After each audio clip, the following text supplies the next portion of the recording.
বাংলাদেশের সাবেক প্রধানমন্ত্রী শেখ হাসিনার সংবাদ সম্মেলনটি অনুষ্ঠিত হওয়ার পর থেকেই ভারত, বাংলাদেশ সহ সারা পৃথিবীতেই আন্তর্জাতিক সংবাদ মাধ্যমে শেখ হাসিনার সংবাদ সম্মেলনটি দিল্লিতে কিভাবে অনুষ্ঠিত হতে পারলো, কিভাবে তিনি মৃত্যুদণ্ডের রায় মাথায় নিয়ে দেশে ফেরার কথা বলছেন, সেগুলো যেমন আলোচিত হচ্ছে, এই সংবাদ সম্মেলন ভারত বাংলাদেশ সম্পর্কের উপর কি প্রভাব ফেলবে সেটাও বারবার আলোচিত হচ্ছে। সেদিন সংবাদ সম্মেলনে মিলনায়তন ভর্তি সাংবাদিকদের মধ্যে কেমন মুড ছিল, মানে কি ধরনের আবহ বিরাজ করছিল?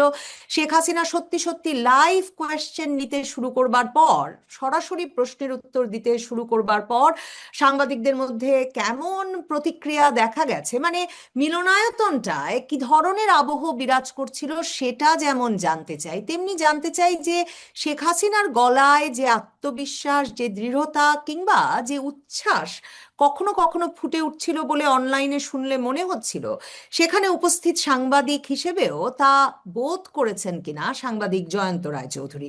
আমার সঙ্গে দিল্লি থেকে যুক্ত হয়েছেন সিনিয়র সাংবাদিক জয়ন্ত রায়চৌধুরী, যিনি ভারতের শীর্ষস্থানীয় সংবাদ সংস্থা United news of India UNI এর সম্পাদক হিসেবে বর্তমানে কাজ করছেন। তিনি যুক্ত হয়েছেন আমার সঙ্গে। জয়ন্ত রায়চৌধুরী, আপনাকে স্বাগত জানাই। জয়ন্ত রায়চৌধুরী, আপনার কাছে আমার প্রথম প্রশ্ন, আপনি জানুয়ারিতে শেখ হাসিনার একটি সংবাদ সম্মেলন হয়েছিল এবং সেটা নিয়েও বাংলাদেশ সরকার খুব ক্ষুব্ধ হয়েছিল, ইউনূস সরকার, কিন্তু সেখানে শেখ হাসিনার একটা রেকর্ডেড অডিও বার্তা সাংবাদিকদের সামনে প্রচার করা হয়েছিল। সেখানেও উপস্থিত ছিলেন, এ দফায়ও আপনি উপস্থিত ছিলেন, মিলনায়তন ভর্তি সাংবাদিকেরা ছিলেন, সেটা আমরা অনলাইনে যারা সংবাদ সম্মেলনটি দেখছিলাম তারাও দেখছিলাম। আপনি কেমন আবহ দেখেছেন সেই মিলনায়তনের ভেতরে? আর আপনারা কি জানতেন যে প্রশ্নের উত্তর নেবেন শেখ হাসিনা? হ্যাঁ, যতটুকু জানতাম যে উনি চেহারাটা দেখা যাবে না, কিন্তু ওনার অডিও লিঙ্কের থ্রু দিয়ে উনি কথা বলবেন এবং প্রশ্নও নিতে পারেন, এটা জানতাম আমরা।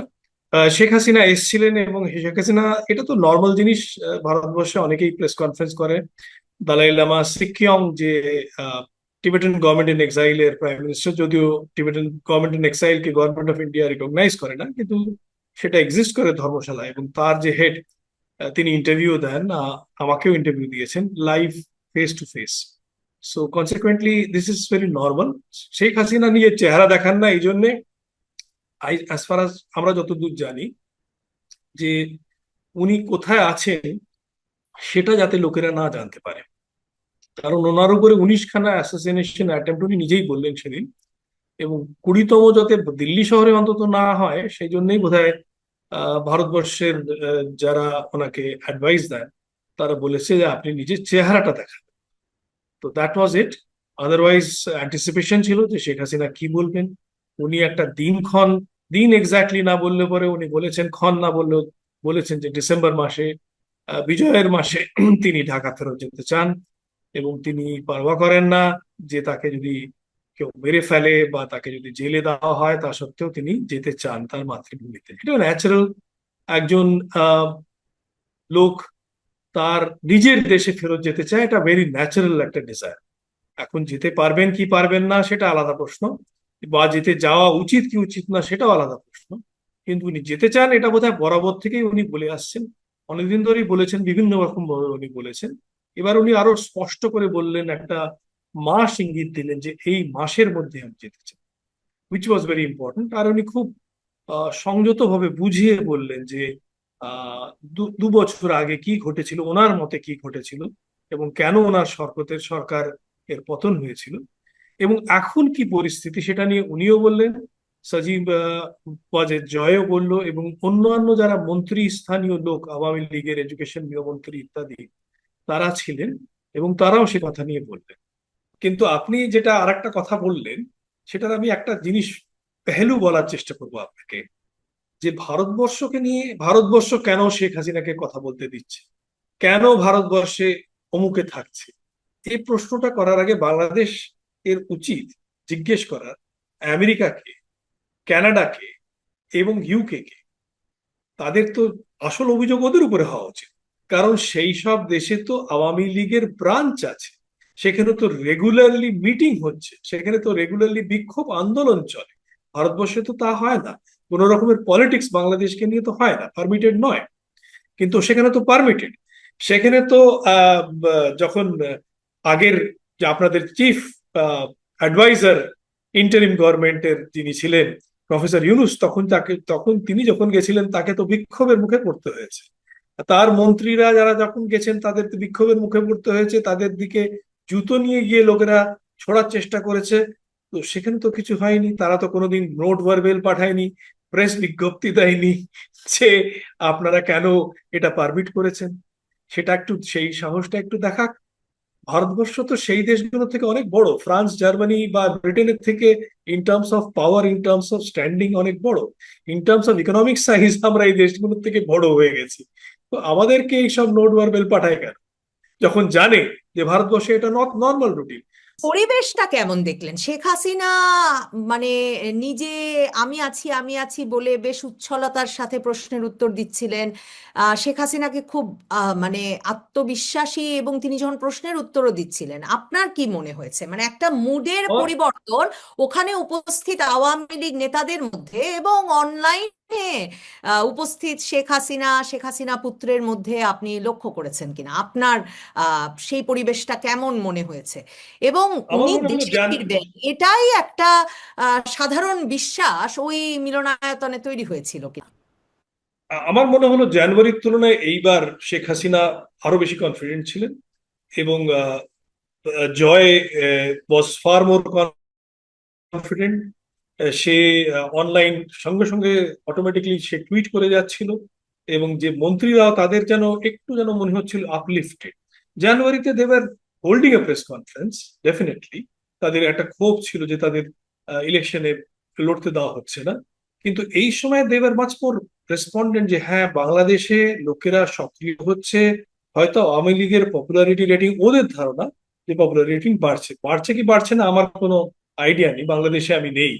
কিন্তু ওদের ধারণা যে বাংলাদেশে লোকেরা, সাধারণ লোকেরা ওদেরকে আরো বেশি অ্যাকসেপ্ট করছে। তো এটা হয়তো হতেও পারে, এটা নাও হতে পারে। কিন্তু the mood was upbeat as far as I can make out. আপনাদের কি মনে হলো মানে যে আওয়ামী লীগের পরবর্তী উত্তরসূরি হিসেবে সজীব ওয়াজেদ জয়কে এক রকমের মানে চিহ্নিত করতেই কি এই সংবাদ সম্মেলনে সজীব ওয়াজেদ জয় মায়ের পক্ষে উত্তর দিচ্ছিলেন?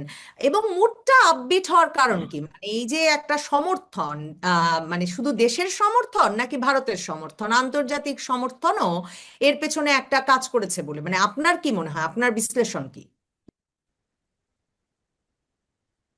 না, আমার মনে হয় যে এক নম্বর এদের ধারণা যে দেশে, কারণ যে কোনো রিফিউজির সবচেয়ে বড় ভয় থাকে যে দেশের লোকেরা তাকে নেবে কি নেবে না।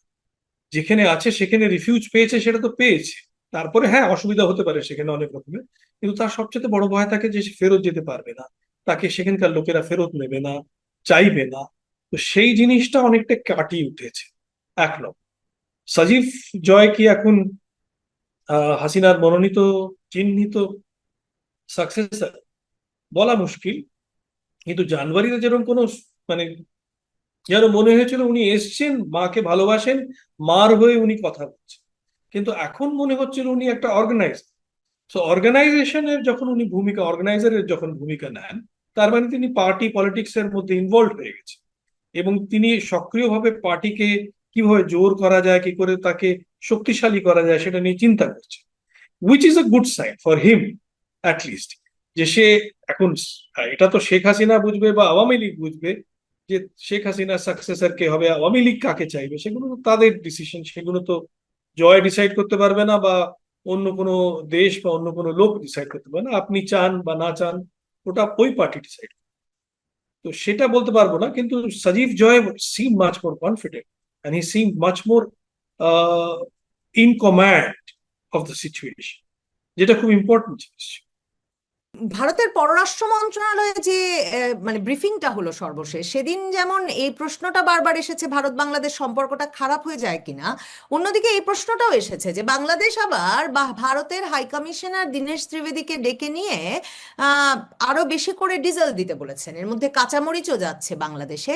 আমার প্রশ্ন হচ্ছে যে ভারতের সংবাদ মাধ্যমে আলাপটা কি ধরনের, মানে একদিকে তো সার্জিও গোড়ো ঢাকা গিয়ে আবার দীনেশ ত্রিবেদীর সঙ্গে দেখা করলেন। ভারত কি আসলে এই যে আওয়ামী লীগকে আবার রাজনীতিতে অন্তর্ভুক্ত করতে হবে, এই বার্তাটা বাংলাদেশ সরকারকে নানাভাবে যেমন পৌঁছে দিচ্ছে, ভারত আমেরিকা সহ বিভিন্ন পরাশক্তিকেও তাদের এই বিষয়ে সম্মত করেছে, এরকম কিছু কি আপনার মনে হয়? আপনার বিশ্লেষণ, আপনার খবর কি বলে?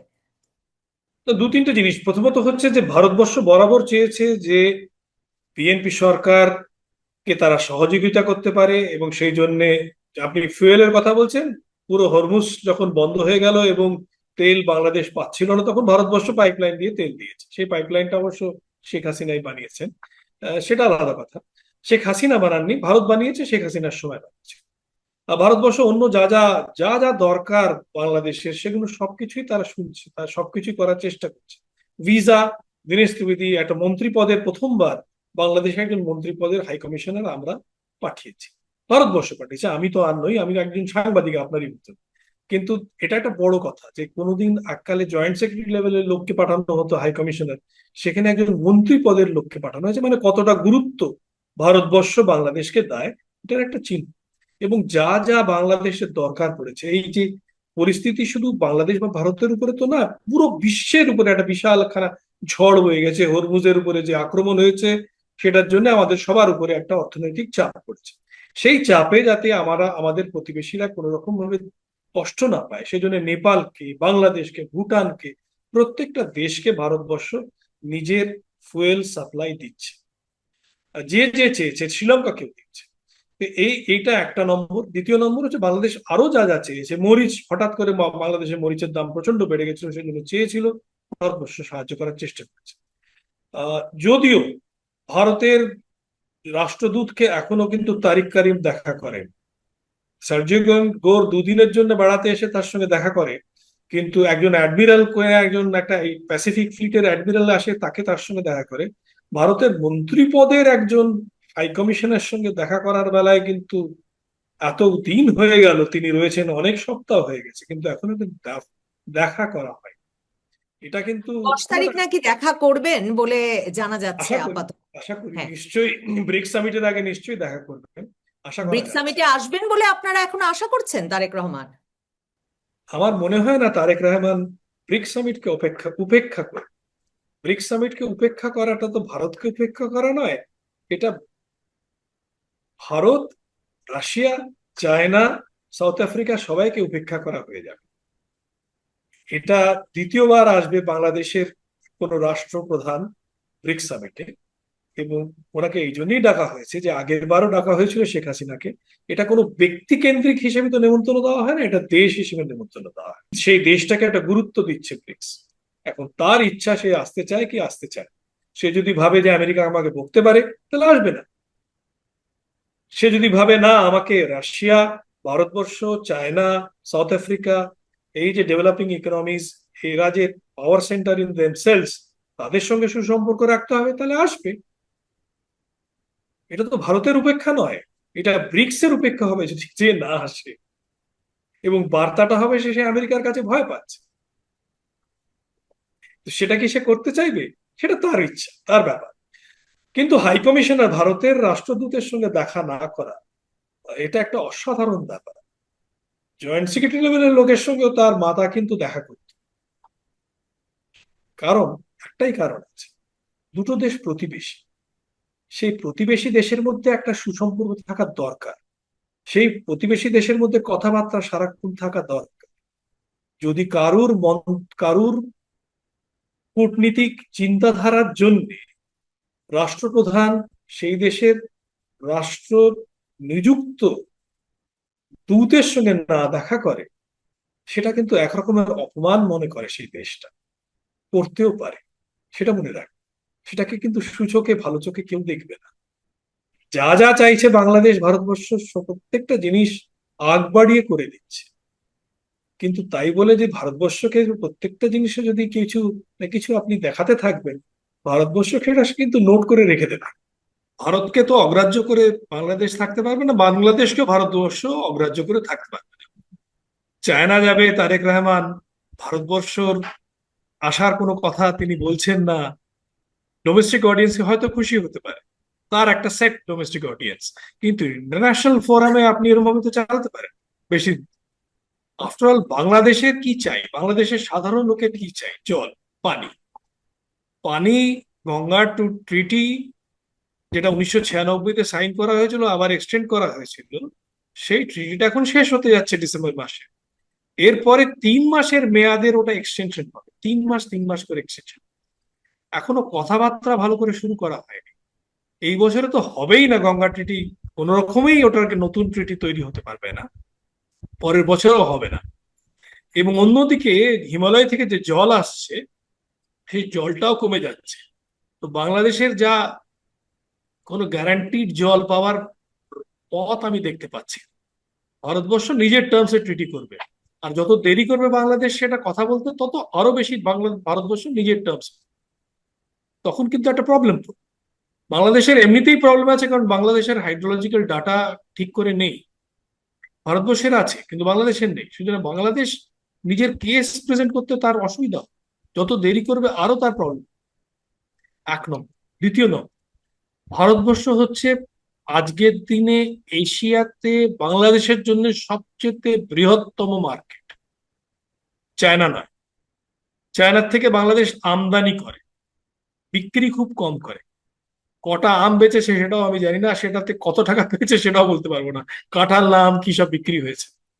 Bharatvarsha is a bigger market. আরো বড় মার্কেট হতো যদি বাংলাদেশের কিছু কোম্পানি, প্রাণের মতন কিছু কোম্পানি যদি ভালো করে চিন্তা করে বাংলাদেশের কোম্পানিগুলো যদি ভারতমুখী হতো। তারা বরাবরই ইউএসএ মুখী, তারা বরাবরই ইউরোপ মুখী, তারা ভারতমুখী নয়। ভারতীয় কোম্পানিরা বাংলাদেশ থেকে সোর্স করে গার্মেন্টস নিয়ে এসে বেচে। টার্টল বলে একটা ব্র্যান্ড, কলকাতার ব্র্যান্ড, তার সব টি শার্ট বাংলাদেশ থেকে সোর্স করে। তাদের জন্য কিছু এক্সপোর্ট হচ্ছে, বাকি বাংলাদেশরা নিজের ব্র্যান্ডেড জিনিসপত্র খুব একটা বেচে। চেষ্টা করলে তারা ভারতবর্ষে মার্কেট নিতে পারে। ভারতবর্ষ খুলে দিয়েছে, দ্বার খুলে দিয়েছে, কিন্তু সেই দরজাও বন্ধ হয়ে যাচ্ছে, কারণ বাংলাদেশের লেস লেস ডেভেলপ স্টেটাস সেটা শেষ হয়ে যাচ্ছে। এখন তারা ভারতবর্ষ আবার সেই স্টেটাস দেবে কি দেবে না, বা আবার একটা চুক্তি করবে কি করবে না ব্যবসার জন্য, সেটার উপর নির্ভরশীল থাকে। আমেরিকা দেবে কি দেবে না আমি সেটাও যদি কেউ কোনো গঙ্গা গ্যারান্টি নেই। পানি চুক্তিটা নিয়ে তো আমাদের দেশে, মানে এটা নিয়ে তো আলাপ আছে। গঙ্গাটা তো বড় এখন কি চুক্তি, কিন্তু গঙ্গার পানি আটকে কি ভারত এক রকমের বাংলাদেশকে তাদের পক্ষে নিয়ে আসতে চাইছে, এবং সেটা মাথায় গঙ্গার, রেখেই কি আপনার মনে হয় যে এই গঙ্গা সময়টায় চুক্তি তারেক নিয়ে আমি রহমান সরকারের সঙ্গে কোনো খাতির করতে চাইছে না? মানে তারেক রহমানকে এগিয়ে আসতে হবে জানে ভারত সরকার, সেজন্যই তারা শেখ হাসিনাকে সংবাদ সম্মেলন করতে দিচ্ছে, বা আসলে না তারেক রহমান সরকারের সঙ্গে সম্পর্কটা উন্নয়নে তেমন কোনো সক্রিয় ভূমিকা দেখাচ্ছে না? না না না না, এটা শেখ হাসিনার সঙ্গে গঙ্গা চুক্তির কিছু নেই। গঙ্গা চুক্তির কথা ভারতবর্ষ বরাবর বলে আসছে, গঙ্গা চুক্তি ইলেক্টেড গভর্নমেন্টের সঙ্গে আমরা কথা বলি। ইলেক্টেড গভর্নমেন্টকে আসতে হবে, ইলেক্টেড গভর্নমেন্ট তো এসছে, কিন্তু তাদের তো আসতে হবে ভারতবর্ষে কথা বলতে। তারা না এলে তো কথাবার্তা হতে পারে না, কথা তো হাওয়াতে হতে পারে না। এটাতে শেখ হাসিনা কোথার থেকে আসছে? শেখ হাসিনার কোনো রোল নেই এটা। দ্বিতীয়ত, গঙ্গা চুক্তির থেকে অ্যাকচুয়ালি কিন্তু ব্যবসার চুক্তিটা বেশি ইম্পর্টেন্ট। আজকের দিনে আমেরিকা আর অন্যদের থেকে জিনিসপত্র কিনছে না, ডিউটি লাগাচ্ছে, এটা একটা ফ্যাক্ট। আপনারা কিছুদিনের জন্য 19% না কত একটা পার্সেন্টে আপনারা বিক্রি করতে পারছেন, সেখানেও আপনারা মার খাবেন অন্যদের কাছ থেকে, ফিলিপিন্সদের থেকে, ভিয়েতনাম থেকে, কম্বোডিয়া থেকে যথেষ্ট মার। ইউরোপিয়ান ইউনিয়ন আপনাদের এক্সটেনশন দেবে কিনা সেটা কেউ জানে না। ইংল্যান্ড, গ্রেট ব্রিটেন আপনাদের দেবে কিনা সেটা কেউ জানে না, কেউ জানে না। সেই ক্ষেত্রে ভারতবর্ষ একটা বড় মার্কেট, তাকে চটানোটা ঠিক হবে। এবং সেই জন্য ভারতবর্ষের সঙ্গে ব্যবসার চুক্তিটা ইভেন মোর ইম্পর্টেন্ট দেন গঙ্গা চুক্তি। গঙ্গার চুক্তি, গঙ্গার জল তো যাবে বাংলাদেশে, চুক্তি থাক আর না থাক কিছু না কিছু যাবে। তিস্তার জল তো কোনোদিন বন্ধ হয়নি, কিন্তু গঙ্গার জল বন্ধ হবে না। কিন্তু প্রশ্ন হচ্ছে, যদি চুক্তি করতে চান তাহলে এগিয়ে আসতে হবে। না এগেলে চুক্তি হবে না, চুক্তি ঘরে বসে হবে না। ভারতবর্ষকে রোজ গালাগাল দিলে হবে না। হোম মিনিস্টার আপনাদের, তিনি শিলংয়ে থাকার পরে এখন তিনি বিভিন্ন রকমের অ্যান্টি ইন্ডিয়ান কথা বলছেন। অ্যান্টি ইন্ডিয়ান বলবো না, কিন্তু ইন্ডিয়ার বিরূপ বলবো। সে যে কোনো কারণের জন্য দিক, সেগুলো তো ভারতবর্ষ খুব ভালো নজরে দেখবে না। ভারতবর্ষের সঙ্গে কথা বলতে গেলে পরে আপনাকে ভারতবর্ষে আসতে হবে, গঙ্গার জল নিয়ে কথা বলতে গেলে পরে গঙ্গার দেশে আসতে হবে। তো সেটা তো ভারত বাংলাদেশের মন্ত্রীদের আসতে হবে, প্রধানমন্ত্রীকে আসতে হবে, কখনো না কখনো আসতেই হবে। এটা তো না, তাছাড়া তো এগাতে যেতে পারে না, এটা তো পসিবল। শেষ প্রশ্ন আপনার কাছে, আবারও শেখ হাসিনার সংবাদ সম্মেলনটায় ফিরে যাই যে সজীব ওয়াজেদ জয় কে আপনার এই সংবাদ সম্মেলনে অনেক প্রস্তুত মনে হয়েছে, আওয়ামী লীগকে সংগঠিত আপবিট মনে হয়েছে, তারা দেশে ফেরার একটা পরিসর তৈরি করেছেন মনে হয়েছে বলছিলেন।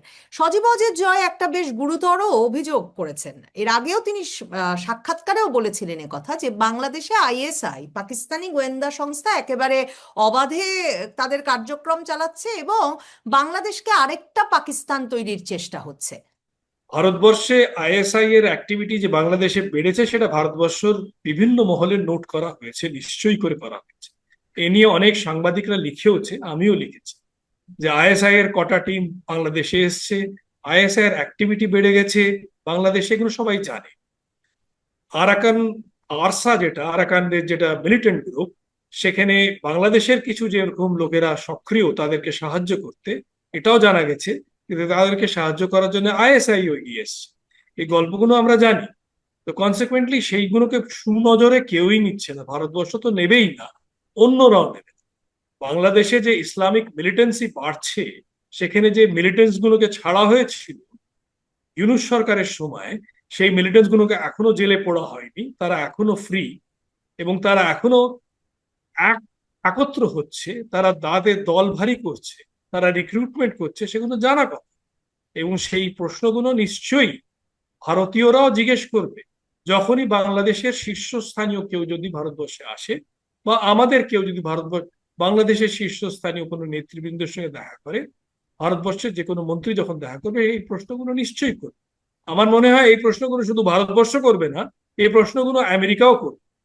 আমি জানি না সার্জিও গোরের সঙ্গে কি কি কথা হয়েছে, কিন্তু চায়নাকে যদি কিছু বাংলাদেশ কোনো বিশেষ ফ্যাসিলিটি দেয়, বা ইসলামিক মিলিটেন্সিকে যদি বাংলাদেশ পারমিট করে তার সয়েলে বাড়তে, তাহলে আমেরিকাও কোনোদিন খুশি হবে না। এবং সেই ব্যাপারে কিন্তু আমেরিকা আর ভারতবর্ষ একমত থাকবে। আপনি খেয়াল করবেন যে ভারতবর্ষের সঙ্গে কিন্তু অনেকগুলো চুক্তি, ডিফেন্সের বলুন কি অন্য জিনিসের বলুন, ইন্টেলিজেন্স শেয়ারিং এর বলুন, আমেরিকার অনেক দিন ধরেই আছে।